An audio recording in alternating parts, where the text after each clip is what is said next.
Morning. Now, as you can assume from our last conversation, sex has for a long time been central to discussions about the way our civilization is going. We've become more open about being homosexual or living in what used to be called sin. But we've also become increasingly concerned at the way sex is used to sell, particularly to children. So how does a person who has no interest in sex at all exist in an atmosphere where everybody seems to be at it? Well, Mark Carrigan is a sociologist at the University of Warwick and has edited a book called Asexuality Studies. Michael is 29 and describes himself as asexual. Michael, at what point did you realise that you had absolutely no interest in sex?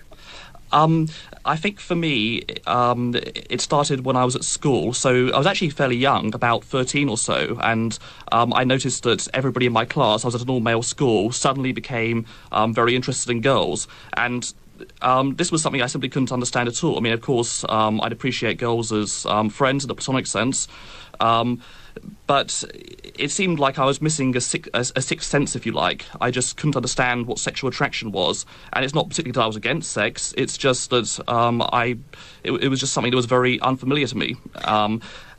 So, Mark, from a professional perspective, how would you define asexual?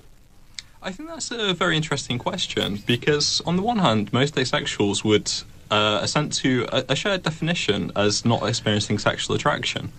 But behind that term, which is often referred to as the umbrella definition, there's a great deal of diversity, and people feel and experience different things about sex and romance. What do you mean? For instance, some people within the asexual community, they experience romantic attraction. They want to pursue romantic relationships, but without a sexual component.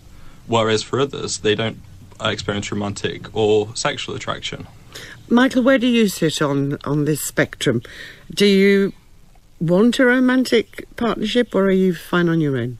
For the most part, I'm towards what's called the aromantic side of the spectrum, so romantic partnerships are not a big priority for me. I can certainly appreciate the benefits of growing old with a companion, especially as, you see all your friends pair up.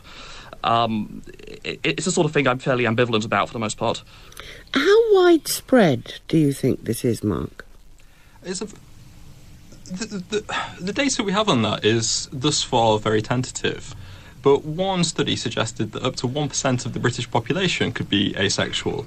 And this is not suggesting that they identify as asexual, but on a large survey that was administered in the 90s, almost 1% of respondents said they'd never experienced sexual attraction. And there's a more recent piece of research being done on the same survey data 10 years later, suggesting the figure could be more like 0.5%. So we're starting to get some idea, but research in the area is still very tentative. How, Michael, did you cope with it when you were at school and you were a teenager and everybody else was talking about who they fancied?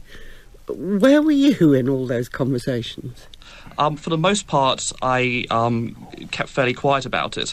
Of course, like most asexual people, asexuality is not some sort of obsession of mine. It's not like a gigantic part of my identity. I'm just a person who happens to be asexual, and I don't have a particular need to tell everybody about it. On the other hand, it can be very difficult when you're in a highly sexualized environment, because sex comes up in conversations all the time. You're asked, whom do you fancy? And I would usually just try and shrug it off, or just say, I'm not into so-and-so. And it's quite difficult because at school, there tends to be a pervasive assumption that everybody has got to experience sexual attraction of some sort. So if, for example, you say you're not interested in a particular woman who looks very attractive, then people will automatically assume that you're gay. Now, of course, nothing at all wrong with being gay, but it's not who I am, and it can be quite difficult to have to deal with, sort of, on the one hand, getting flack for being, homophobia, which is something that isn't related to me. But also, on the other hand, it's on the other hand, you have to sort of try and fit in somehow. A lot of people, Mark, would say, "Oh, it's just a phase. He'll grow out of it." But you're 29 now. It's not just a phase, is it? I think that was addressed to me. Yes, you're right. And when I was young, I was very conscious about not labelling myself precisely because, when you're 15, 16, you could just be an early bloomer. But, most of my age group knew that they were into women much earlier than that. And as you say, by the time you get to 18, 19, it's sort of obvious that something else is going on. And like you say now, when you're 29, it's a fairly done deal. Mark, and this time I have got the name right. This is directed at Mark. Do we know why it happens? No, we don't. And I think the diversity that you can see in the asexual community suggests that if there are underlying causes, there are a lot of different causes, because the pathways that lead people to come to identify as asexual are, as far as we can tell from the available evidence, very different. And I'm not sure personally whether it makes sense to think of research into the subject as being about what causes asexuality, in the same way as that I would find it politically problematic to research what causes homosexuality.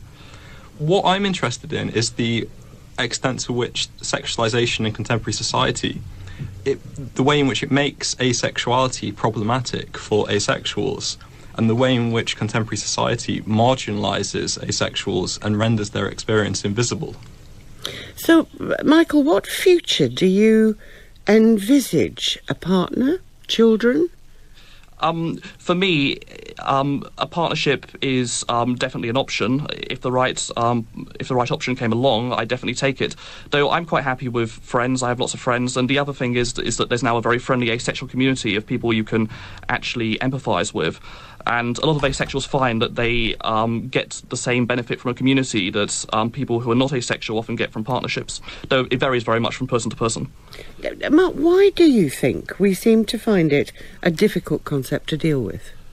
Well, this has come to fascinate me, and my own interest in the topic developed in this way, that I happened to meet an asexual person socially, and I just didn't, I didn't get it. I didn't understand it. And as I've gone on with the research, I found that this is a universal experience that asexual individuals have. They tell people and they don't understand it. And I think it's because somewhere in recent history, we've come to change how we see sexuality and the value we place in it and how we see it in terms of human nature.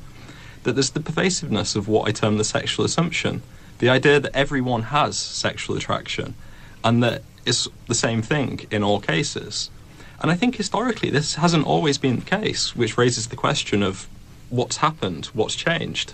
Well, Mark Carrigan and Michael, thank you both very much indeed.